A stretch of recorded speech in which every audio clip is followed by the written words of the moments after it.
Hello students, my self Vinod Jahangir. Chemistry की online classes में आपका स्वागत है। हम पढ़ रहे हैं 12th केमिस्ट्री और इसके अंदर हम पढ़ रहे हैं chemical properties of haloalkanes. Chemical properties of haloalkanes यानी हेलो एल्केन्स और हेलो एरीन्स पढ़ रहे थे। हेलो एल्केन में हम chemical properties of haloalkanes यानी कि हेलो एल्केन की केमिकल प्रॉपर्टीज। ये टेक्निकली थोड़ी सी गड़बड़ हो गई है, यहाँ से उल्टा हो गया।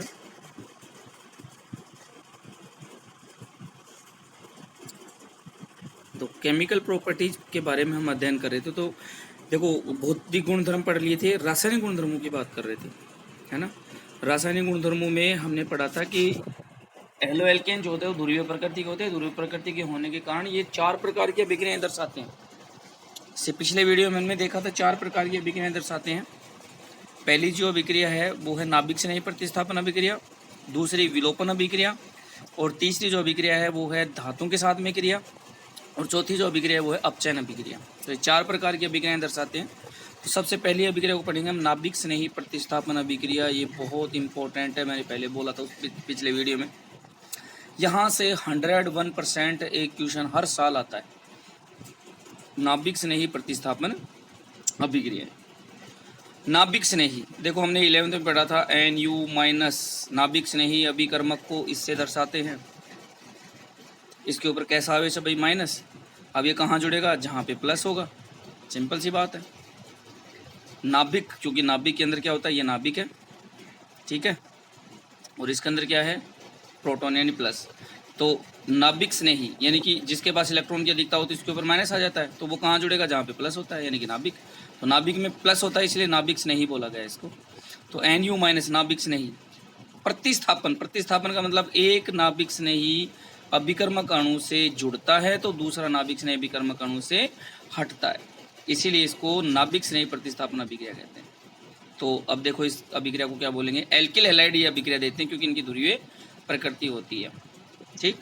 तो वे अभिक्रियाएं जिनमें एक नाभिक स्नेही अभिकर्मक अणु से जुड़ता है तथा दूसरा नाभिक स्नेही अभिकर्मक अणु से हटता है, क्या कहलाता है? या प्रतिस्थापित होता है, अभिक्रिया नाभिक स्नेही प्रतिस्थापन अभिक्रिया कहलाएगी। जैसे देखो एग्जांपल है, ये तो अपना एल्किल हैलाइड भाई। अब इसके साथ में किसका अटैक हो रहा है? नाभिक स्नेही का, NU माइनस का, ठीक है। इस एल्किल हैलाइड पर नाभिक स्नेही NU माइनस का अटैक हो रहा है। अब देखो इसमें क्या होगा, क्योंकि एल्किल का मतलब इस एल्किल के अंदर कार्बन प्रेजेंट होता है भाई, और कार्बन के साथ में क्या जुड़ा हुआ है? और X यानी RX का मतलब कार्बन के साथ में X जो इसमें प्रेजेंट होता है। अब कार्बन की विद्युतीयता होती है 2.6 और जो X होता है, अब इसमें कौन सा है? FCl Bri, तो इसकी होती है 3 या 3 से ज़्यादा, ठीक है। तो 2.6 से ज़्यादा होगी इसकी विद्युतीयता। अतः कार्बन से हेलोजन की विद्युतीयता ज़्यादा होगी तो हेलोजन क्या करेगा? बंद के इलेक्ट्रॉन को अपनी ओर खींच लेगा। हेलोजन के ऊपर कैसा आ जाएगा? माइनस, और कार्बन के ऊपर कैसा आ जाएगा? प्लस, ठीक है। X माइनस के रूप में हट जाएगा। अभी देखो मैंने क्या बताया है, नाभिक स्नेही, और नाभिक स्नेही को मैंने किससे रिप्रेजेंट किया था? NU माइनस से, और जिसके ऊपर माइनस हो गया मतलब वो क्या हो गया? नाभिक स्नेही हो गया। अब देखो यहाँ से इसके साथ में इस नाभिक स्नेही का अटैक हो रहा है इस एल्किल हैलाइड पर, यहाँ से X माइनस के रूप में हट जाएगा, ठीक है। और ये NU है ना, वो इस R प्लस के ऊपर जुड़ जाएगा, तो RNU ये प्रोडक्ट ये उत्पाद बन जाएगा। और X माइनस, अब देखो X माइनस मतलब NU माइनस यानी नाभिक स्नेही हट जाएगा। तो एक नाभिक स्नेही अभिकर्मक अणु से जुड़ा ये वाला और ये वाला हट गया, तो इसको बोलेंगे एक हटा और एक जुड़ा, प्रतिस्थापित हो गए दोनों। तो नाभिक स्नेही जुड़ता है और नाभिक स्नेही हटता है, इसलिए इसको बोलेंगे नाभिक स्नेही प्रतिस्थापन अभिक्रिया। नाभिक स्नेही प्रतिस्थापन अभिक्रिया।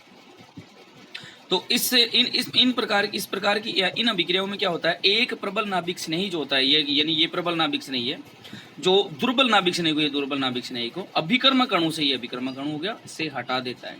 तो इन अभिक्रियाओं में क्या होता है? एक प्रबल नाभिक स्नेही दुर्बल नाभिक स्नेही को अभिकर्मक अणु से क्या कर देता है? हटा देता है, इसलिए इसको बोलेंगे नाभिक स्नेही प्रतिस्थापन अभिक्रिया। इसको क्या बोलेंगे? नाभिक स्नेही प्रतिस्थापन अभिक्रिया। अब देखो भाई, नाभिक स्नेही प्रतिस्थापन अभिक्रिया होती है ना, वो मुख्य रूप से 2 प्रकार की होती हैं। कौन कौन सी? SN1 अभिक्रिया और SN2 अभिक्रिया। शॉर्ट में बोलते हैं इनको SN1 अभिक्रिया और SN2 अभिक्रिया। इनका पूरा नाम क्या है? एक अणुक नाभिक स्नेही प्रतिस्थापन अभिक्रिया, अर्थात एक अणुक नाभिक स्नेही प्रतिस्थापन अभिक्रिया यानी SN1, और दूसरी है द्विवीय अणुक नाभिक स्नेही प्रतिस्थापन अभिक्रिया यानी SN2। ठीक है, तो SN1 और SN2। अब एक एक करके पढ़ेंगे दोनों को। सबसे पहले यहाँ से क्वेश्चन आएंगे अब SN1 SN2 में से, इससे आगे से।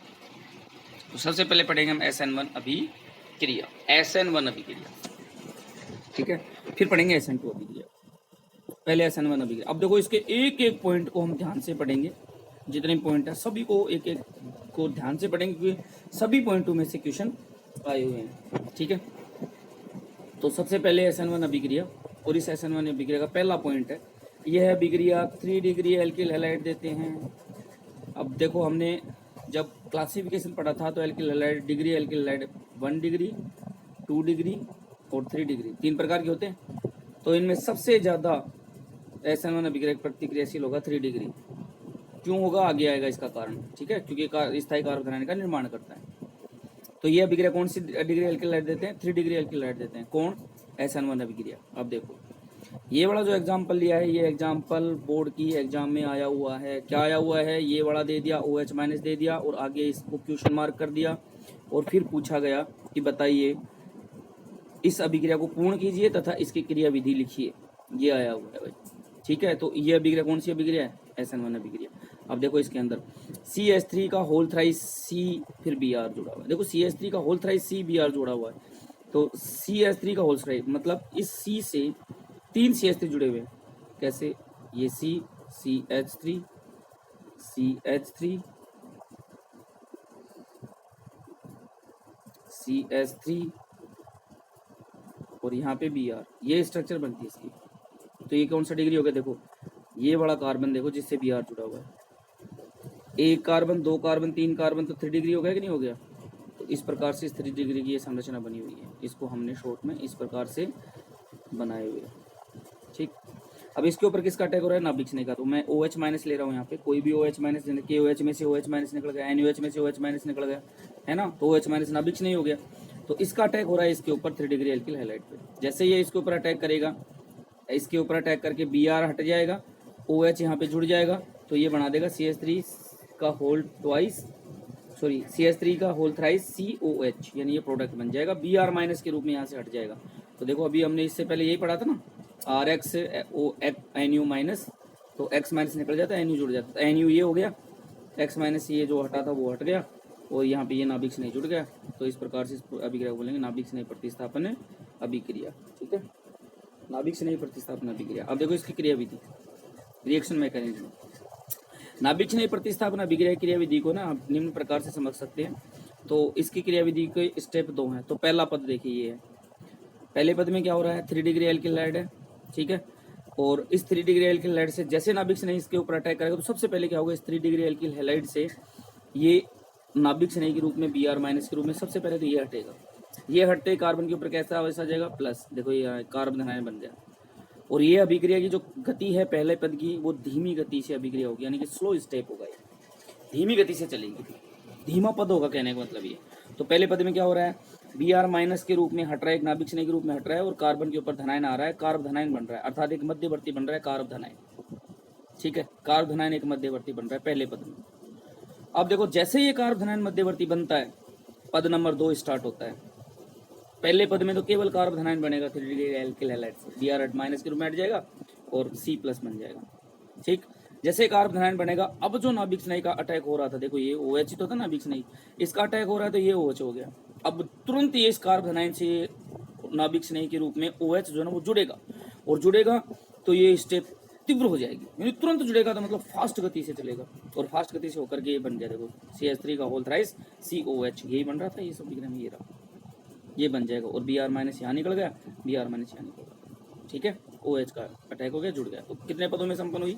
2 पदों में।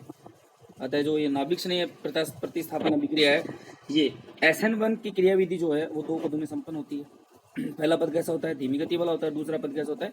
तीव्र गति वाला पद होता है, ठीक है। धीमी गति वाला होता है पहला पद, और दूसरा पद कैसा होता है?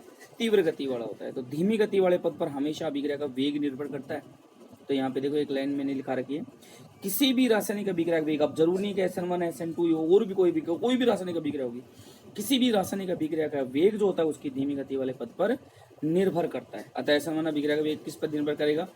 पहले पद पर निर्भर करेगा। बताओ धीमी गति वाला पहला पद ही था, तो SN1 अभिक्रिया का वेग पहले पद पर निर्भर करेगा। तो अतः यहाँ पे SN1 अभिक्रिया का वेग इज प्रोपोर्शनल टू, अब देखो पहले पद में निर्भर करेगा, तो पहले पद में क्या है?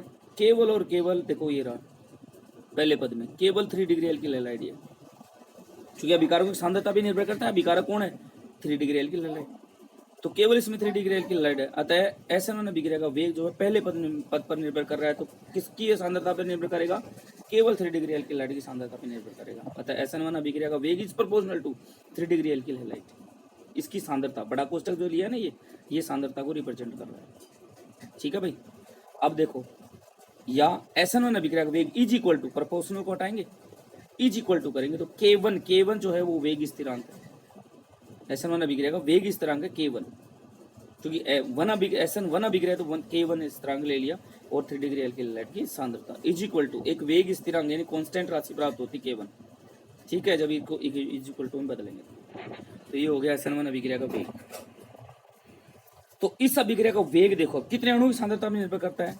केवल एक ही अणु है 3 डिग्री एल की लहलाइड, केवल इसी की सांद्रता पर निर्भर कर रहा है। इसलिए इस अभिक्रिया की सांद्रता केवल एक ही अणु यानी कि 3 डिग्री एल की लहलाइड की सांद्रता में निर्भर करता है, और इसीलिए इस अभिक्रिया को एक आणुक नाभिक से प्रतिस्थापन अभिक्रिया यानी SN1 अभिक्रिया कहते हैं। तो इस अभिक्रिया का वेग केवल एक ही अणु 3 डिग्री एल की लहलाइड की सांद्रता पर निर्भर करता है, इसलिए इसे एक आणुक नाभिक से प्रतिस्थापन अभिक्रिया कहते हैं।